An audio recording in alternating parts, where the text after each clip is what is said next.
Today we're going to remove the gear selector or the shift knob on this 2014 Jeep Cherokee. Alright, first thing we're going to do is we're going to bring this down, and it releases it from the clips here and here. That exposes the two screws or bolts that are in the way, holding it into place. Alright, and we'll be using a T20 to remove these bolts from here. There is two of them, and we'll just set these over to the side. Remove the other one,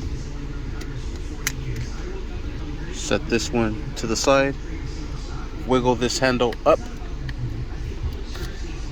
and there we have it. Here's the old one. So you can see the button is broken on this one. We got a replacement one here, brand new button. All you simply do is put this one back into place, put these bolts back into place down here, and on this side secure the bolts down.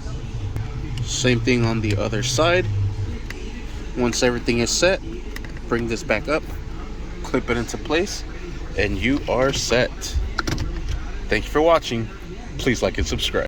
And here is the part number from Extreme Amazing Shifter. Sweet.